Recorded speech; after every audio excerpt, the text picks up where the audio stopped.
Well, hello everyone, and welcome to today's show. I think it's going to be a good one, and it is Friday, the 20th of September, 2024. Now, if you'll stick around through the lead up to it, I think we have an opportunity. I might suggest is there, I don't know, but it may be an opportunity you want to get in on. So let's get with it. If you like this content, please go to CallDelToSell.com, find the tab that says on YouTube, click it, and it'll open up a page of QR codes. There you can use a smartphone to scan and get to the YouTube page, or you can just mouse over and click it on a PC. There you'll be able to subscribe to this little button over here and click the notification bell so that YouTube will notify you when each Friday's blog has been uploaded. Thank you. All right, well, before we go too far, there's a few minutes of story I have to tell you because it does have a point that is a segue to the next bit. Just recently, I noticed that my instant iced tea in the refrigerator was tasting a little moldy, and it was fresh. And it's like, well, you know, tea, unless it's green tea, is fermented. Maybe that's some of that, and maybe I just didn't drink it fast enough. Well, I started to notice that most of the water started to do what I would call emanate a little bit of funkiness to it. It was moldy, and it was moldy in other places. Now I have a reverse osmosis system that takes everything out. It's been dechlorinated, and about once or twice a year I have to flush the lines with chlorinated water to clean it up. Well, it had been about a month, and it was still kind of stinky, and so I noticed that just even the tap water was stinky. So finally, after a while, I got the kits out and I checked for free chlorine and for total chlorine, and I got 0 for both of them. So I called yesterday my utility district and told them that I had a complaint, and they said, well, we'll get water quality on it tomorrow. And I said, well, no, tomorrow is always a busy day because I spend the mornings in show prep and the day in production. And so for the most part, I don't get to it. Let's put it Monday. Okay, we'll do it Monday. Well, just after the crack of 7 o'clock, water truck comes in at the road by the gate, and it trips a little alarm there, and I see who it is, and I can read the thing on the truck. I had just been up, still with the Friday routine. I'd gotten my first cup of coffee, done the Bible reading, did a little bit of emails and type checking, looked on the news for social stuff to find for what we call show prep. Started doing that, and there he was just after 7, showing up on Friday when he wasn't supposed to come till Monday. So anyway, he says, well, I've already flushed the line. Didn't say when, but I've already flushed the line, and you know, it was low and we got it good now. I said, well, how low? Well, it was low. So we went to the far side of the house, which is the driveway side. Water comes in on the other end. And we drew just a little bit of water out of the hose bib or the tap, whatever you want to call it, the hose connection, and didn't let a lot of water run. And sure enough, there was chlorine in that water. But he just would have flushed the line. If he had just flushed the line, it would not have had time to come up to 278 feet of 1.25 inch water line into the house, under the house, and to the opposite end of the house. So water had been there for a while, more than just since the 7 o'clock. So whenever he flushed it, now he didn't tell me he flushed it today, but he said he already flushed it. He lengthened the time. So he's giving me the impression that he's right there, right on it today, when he would have obviously had to have done it overnight. Now, because we're a Friday schedule and we get up and we do our thing, drink our coffee, hadn't even had breakfast or a shower or any of that kind of stuff. Coffee hadn't had time to work on it. So there's not been a lot of water. So let's go check it inside. So where we go? To the kitchen, because the kitchen happens to be one of the busiest outlets in the house. Simply because you cook and you wash hands and you do stuff and run in and out. It's gotten used. Of course, I made coffee, so we had some chlorine at the tap. I said, well, come with me. So we went to the primary bathroom. Sure enough, very low minimum, if at all legal, it was just barely pink. We went to the laundry room, barely minimally pink. Went upstairs to the second kitchen, it was barely so all in the bathroom upstairs. So all of this had virtually no chlorine in it, but the kitchen where I had just made some coffee and washed my hand and cooked last night. So we must have had the flush done right after the call. Now, the thing is, not a lie. I'm not saying anything was wrong there. We'll clean the pipes up, give it a month or two with proper chlorine levels. But the point isn't what they said, but sometimes what people don't say that leads you to form conclusions that they predispose you to do. Which leads me to my center panel in this thing called the frequency illusion. It's a cognitive balance. It's also known as Baader-Meinhof. Now, we can read this, but what it's really all about is this. We all suffer from it. We're all predisposed to it. It's a cognitive bias. It's natural for us. But have you ever decided that you wanted maybe a swimming pool, and then all of a sudden you see everybody's got a swimming pool, but they're all over the place. Why can't we have a swimming pool? Or maybe you want a new car. Maybe you like Lexus, and all of a sudden you start seeing Lexuses everywhere. Or you look for a Jeep or a Tesla or whatever. You start seeing them everywhere. Or you look for an iPhone, and then you start noticing all your friends have a new iPhone and that sort of thing. It's a cognitive bias that if you see something and then get it into your mind, you'll see a lot more of it. It works for negative things too, like racism and evil and other things. So it can work for good or bad. It's whatever is planted in your mind to do it. Now, salespeople know this. Media people know this. So all of this talk that we've been hearing through the last year has not really been based as much on data when it comes to the Fed and its rates, as a lot of it has been pumping you full of expectations and setting that in your mind that everything's fine. It's different this time. All of these type of things, because that creates a second type of cognitive bias called the anchor bias. The first thing you hear, true or false, becomes harder to change your opinion on regardless of the fact. So if I tell you it rained yesterday, you believe it rained yesterday and you accept it as fact. It's in your head.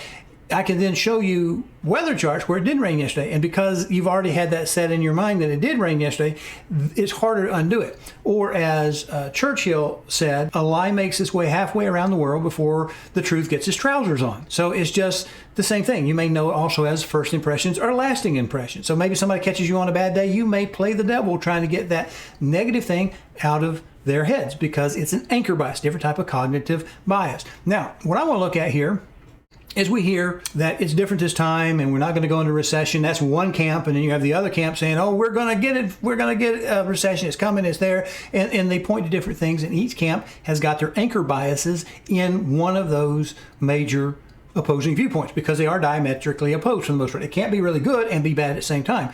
The same thing we had when Chairman Powell spoke. Two things can't be together. You can't have two things at one time. We can't have a great economy that's booming and very active and still need to cut rates, because we cut rates when the economy is stalling and we're fearing recession. So if everything's great, we don't need to cut rates, or we would only have needed to cut in 25%. Now, some people online are highly suggesting that it was politically motivated. And I'm sure there's politics in it all because politics runs the government controls the economy. And so, water is wet. So we can't turn our mind off and say we're not going to look at how politics affects our economy. We also can't drive our economy with politics because that's not using the right motivator. Now, I have a lovely chart here that we'll look at and talk about. But first, I just want to say, there's a difference between totally pushing politics out of your decision making when you're trying to process information and actually being political, which is taking your viewpoints of politics and trying to drive something in a particular direction. We've seen so many cases here lately of Disney and Bud Light and whatever these places, Cracker Barrel. They're taking a view, Harley Davidson, and they're letting politics drive their business. That's not the same as just not trying to put your political blinders on and ignoring that which you see right in front of you.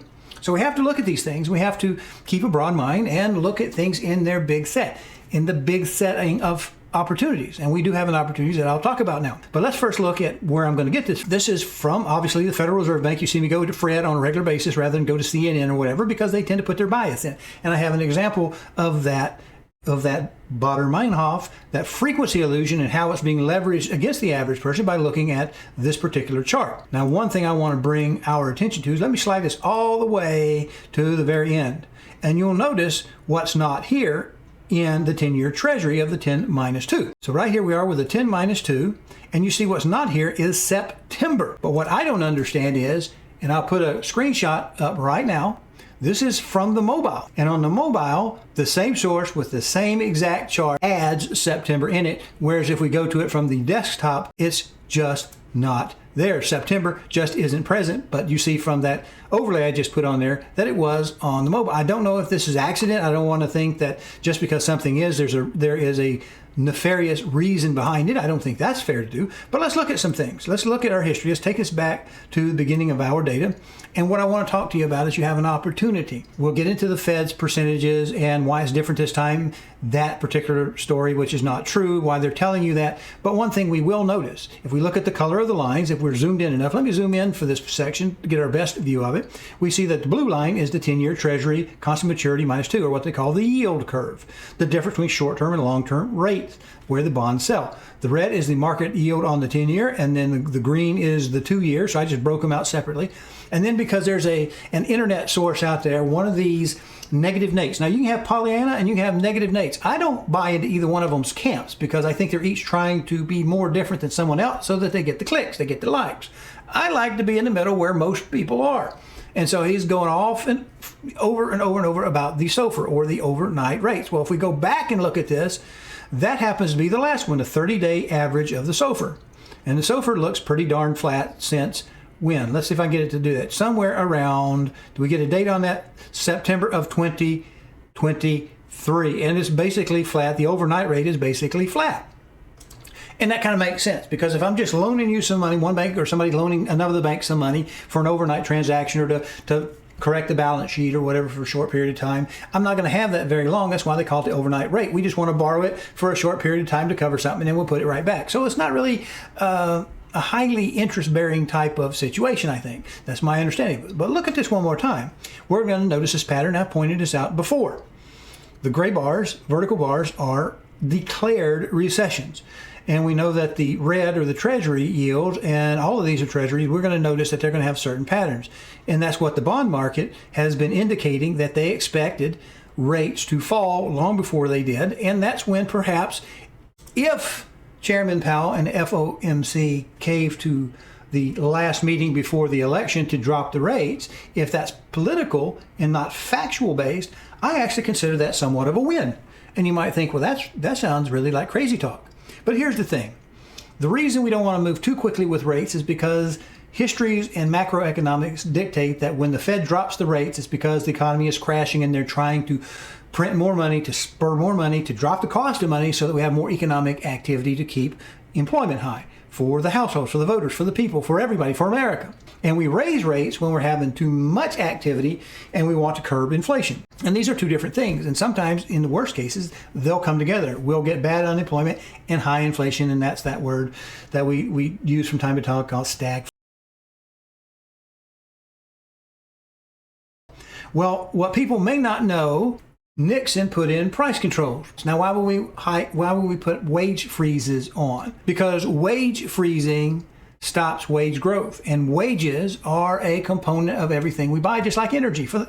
Labor has to go into it. So if we're getting labor shooting up, guess what we do with our inflation? It shoots inflation up. Yes, but aren't we wanting wages to go up to counteract inflation? Yes, but here's where we really have to have a selfish mindset. What we want is for our individual selves, family and friends, our little circle of influence, we want their wages to go up while everybody else's stay low. Because if everybody else's stay low and we're the ones making more money compared to the average, we're doing better. And if everybody else's wages are low, then that won't add to inflation and we will outrun inflation. It's the same reason why it doesn't help to raise the minimum wage. Because when you raise the bottom, a rising tide floats all ships. So it works with inflation too. When you raise the very bottom, it just makes everything else cost more. So we've been seeing some people here, I have in social media, say, well, look, our wages are higher than they've ever been. Yes, and the median wage is higher, but then it's also causing inflation. So that's the thing. So if we go back to our chart and look at what Nixon did, we see that in 1970, let's Google that for us real quick. All right, here we've pulled it up on the question of Nixon price controls. Right? Because one of the solutions that's being floated out here pre-election is that we're going to have price controls on rent, we're going to have price controls on food, we're going to have price controls on something else. I can't remember what it is. All right? All of those things sounds really great, right? Well, with those evil corporations, it's part of your Baader-Meinhof, your frequency thing, we have to tell you that the corporations are making too much money, and so we need to punish them just like we need to punish the rich. So they put that anchor bias in your head. Now, when we look at what Nixon did, let's see what the effects were. Nixon issued Executive Order 16615 pursuant to the Economic Stabilization Act of 1970, imposing a 90-day freeze on wages and prices in order to counter inflation. Well, that sounds very socialistic. That sounds a little dictatorial. Now, Nixon was a Republican, so we have fault on both sides of the parties, but we still have to pay attention to what's going on. This was the first time in U.S. government had enacted wage and price control since the Korean War. So that means we have a terrible time. Let's go back to this chart. So that was 1970. The red is the M2 money supply. This is what happens when the Fed starts printing money. When we're doing a quantitative easing or we're printing money, we're getting free, cheap money. The blue is the CPI. So what we're going to see here, very, very obvious, is when we put the price controls in effect here in 1970. Look what happened to the M2 money supply. Well, they were printing the money like it was going out of style. So we peak here in about July of 79, the summer of 71, rather not 79. And then when the price controls had caused people to say, well, it does me no good to give it away for free. You know, we're not red hot chili peppers here. We're not going to give it away. And so what happens is those price controls take away the profit. When the profit goes away, it leads to shortages. And then we just take that problem of inflation and translate it into the problem of supply, which if it's legally locked out, people won't do. And so people just quit bringing things in until the voters complain and they take it off. And guess what happens? Let's go look at that. So the price controls went into effect. We're getting the M2 money supply is going out of control, which should cause inflation, and that's why they froze it, so they could punt all that money. And then they have to take the price controls off because people complain they can't get anything. And then there goes, of course, the CPI as soon as they take the price controls off. And at that point in time, we're cutting the money supply because now we're getting inflation again, but we can't go back to price controls because the people won't put up with it. But notice something. M2 money supply, and then inflation peak. M2 money supply, inflation peak. M2 money supply, and we'll have an inflation peak eventually. There we go. So even though we were jagged through this period from 1982 through Reagan years, he had a bad time, through the 90s, we see the same thing. Now let's go on our far end, where we are now. Okay? We're seeing, again, what is the money supply is the red and the blue. Money supply peaks, and then the blue peaks, the CPI. Money supply peaks, and then we get a peak in the CPI. Money supply peaks, we get a peak in the CPI. And it keeps going like this throughout the process. Now, where are we on this end of the curve? We had the COVID and the great, let's print it all up. Everybody get yours. Reminds me of the kingfish, Huey P. Long, who said, he was an early Marxist back in the 30s, if I'm not mistaken, turn of the previous century. He said, if you're not getting something for nothing, you're missing out. So what happens when we go back to the big printing, the big money supply issue? They blew up the money supply to keep the economy going. We have a peak, and then there's our corresponding peak in inflation. And we knew that this was going to happen. Now, where are we going here? Now we're seeing, what's this? M2 is coming up because we started to taper off of our Fed rates, are talking about Fed rates, the bond markets are coming into effect. So we're seeing the money supply increase, which should lead to a heating up of the economy, which should lead to more inflation. At the same time, we have the inflation coming down because it's a delayed. And it's about anyway from a year to 18 months between actions. And I've shown you that picture in the past when a young man was crying in his car saying that boomers had ruined his life. Well, boomers didn't print all the money up. That's something that happened since 2020, that we printed the money up and we exploded the cost of housing because we printed the money, the economy heated up, then the Fed delayed doing anything for about a year, and then they underreacted, and then finally we get things come along, and now all of a sudden we're cutting rates again. Well, let's talk about those rates. Let me pull up this tab here. So the question then gets into this about this 50 basis points, why there's such a division on what this means. Well, we know that the Fed cuts the rates to stimulate the economy when we have bad times. And the question is, how often do we cut it by half a point versus the quarter, which would have made a lot of the markets and people happy? Well, we cut in 2021, 2007, 19 in March of 2020, each time leading with a cut of 50 basis points. So we have done it before, and we survived those years. We'll survive again. But the biggest issue is this 50 basis points and how quickly we continue to drop things down is all a signal to the recessionary side people. Now, when we go back and look at the recession in history, let's go back to that chart we were just at, the CPI and the money supply. Let's take it back a few years. We see that the recession happens when we normally see this falling of the M2. We also see it when the CPI is going up. And of course it comes down. That's how we get out of the recession, is the inflation drops. Well, inflation is dropping here. We don't have a declared recession in this point. So we do know that something is coming our way. But when? Well, let's go back to the 10 minus 2. And that's what we call the yield curve that everybody fusses about inverting. And what we'll see there is whenever we've been below the line, I hate my little pop-ups there, saying 1980, when we inverted, we know a recession is coming. We inverted after 1980, had another longer recession. 1990, we inverted before that. We've inverted, if we take the same thing all the way forward, we see that whenever the yield curve, whenever the short term is higher than the long term, it's That's why it's negative, because 10 minus 2, if the 2-year yield is more than the 10-year yield, that's indicating a different economic situation than we would normally have, and that's abnormal. So when it flips, we know that something wicked this way comes. Right there. But if we pattern this, we see that we uninvert for a length of time in most cases before the recession hits. Now, 1980, we have a completely different situation. If you look at the yield curves and the actual 10 minus 2, you see we have a much different situation here than we have over here. So I don't think that recession, although it is inevitable in my mind, I don't believe that we can have a soft landing, a no landing. I could be wrong. I think one's coming. And we know that rates are going to come down as well if they keep their schedule. What is it kind of indicating when I look at the 10 minus 2? If I look at the 10 minus 2, I definitely see a pattern of recession after we have an inversion, but not after we have the inversion until it uninverts, which tells us it's closing in on us, but it's not here yet. So why do we do the QE, or the quantitative easing, the printing of the money? And that gets to jobs, to the unemployment rate. Well, let's take one more tab that I want to look at on the main screen here. It says, showing results from when in history, I must have misspelled history, yes, I missed a Y, has the Fed cut by 50 basis points. We've read that, so we know it has happened before. But let's see if we can see any anchor buyers or Bader-Meinhof come in play here in our top stories. Has the Fed ever cut by 50 base points in peacetime? Well, yes, they have, but it was bad times when they did. History suggests a recession follows a 50 basis point cut. Yes, that's true too.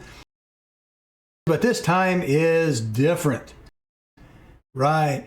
They're always big with it. This time is different. We also have the Somm rule, which we've talked about, Claudia Somm rule. That says it predicts recession after unemployment. The 3-month moving average goes a half point above where it was a year ago. So we have a lot of indicators. We have one set of drum beats. Everything's fine. Don't worry about it. We have another set of fact-based, number-based things saying it's coming, and I think we're in that point in between where we can actually might have a good opportunity, because if the economy starts going too high with unemployment, we might find that people are afraid to make their move. Read last week's show about the lily pad. As long as we think we've got a place to jump to, we're more froggy and we're more likely to hop. When we start getting scared that that lily pad may not support us, we stay where we're at. So when jobs flip, that's when they start printing the money, but this also can be tough on housing. Now, if we look at the Fed's minutes I have set up here, and we get an idea of what they think is going to happen, let's see what they say here. This is from September, Wednesday's meeting, Table 1, economic projections. Now, all that mean when it's projections mean they could go out the window tomorrow if something tanks. It could accelerate or it could decelerate. But they're looking at, for 2024, to have 2% on the GDP, 2%, 2%, 2%. So they're trying to keep this number steady. Look what the unemployment rate. They expect the unemployment rate to go to 4.4, 4.4, and then 4.34. So they're not really, according to the FOMC, they're not thinking that employment's going to get out of hand with this rate. Now, I've zoomed in because in this whole discussion about rates, that we're going to hold off on buying a home because we expect rates to go down.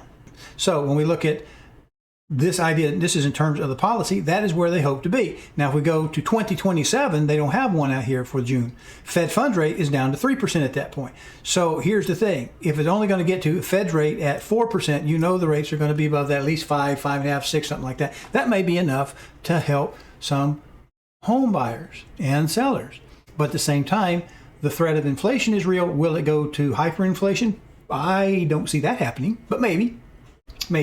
So here's the thing. In between these years from 2024 to 2027, the home prices are likely going to elevate, not go down. And so you have that natural inflationary price increase on the value of property going up. At the same time, you're waiting for the rate to come down. And so there's kind of this little spot in between. Rates have been down because they're expecting rates to continue to fall. There's not yet a lot of high pressure in the market as far as competition, so we're not seeing those price elevations just yet. Maybe we won't see them, maybe we will.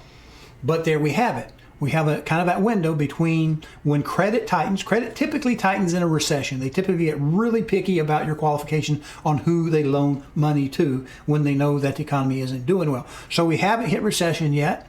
We haven't hit the high unemployment. Fed doesn't think we're going to get the high unemployment. They could be wrong. They could be right. And so we have a little bit of a narrow window. And usually housing slows down in the fall anyway when we go from green to gray.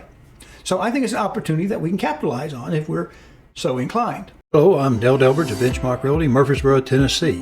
If you are currently unrepresented and would like to know how to compare up to 3 properties side by side and room by room, then go over to my new YouTube channel, CallDelToSell. That's 1 L and Del, no spaces. Watch the demo on Real Scout and then call me and we'll set up your exclusive ad-free account today. Now, last week, 9/13 of 24, we had 23,278 in the opportunities. That includes coming soons. And that was up over the previous period. 41,180 in the under contracts, holding on to them, still showings. That was also up just a little bit. The ratio then was at 18 for the 7th week in a row. This week, 9/20 of 24, we find that we had 23,501 in the opportunities. That's up just slightly over the previous period. And we got 41.25 in the under contract, still showing it's also up. And guess what? For the 8th week in a row, the ratio between those two remains steady at 18%. So we're not seeing the volume really go up, and we're seeing it fairly stable. So hey, it may change next week because we've had our 50 basis points. That may be triggering some people to get off the fence and go. Others may then think, oh, well, fear of recession or fear of layoffs is going to keep me on the bench, or they may be thinking, well, I'm going to still ride it out if rates are coming down. It's important for you to know how quickly they are projected to come down, because that's going to work into mortgage rates. And mortgage rates actually ticked up after they did the 50 basis points, because a lot of that is anticipated and cooked into the figures. All right, hope this has been useful for you, because I'm sure it's going to be a long video, and we'll see you next week.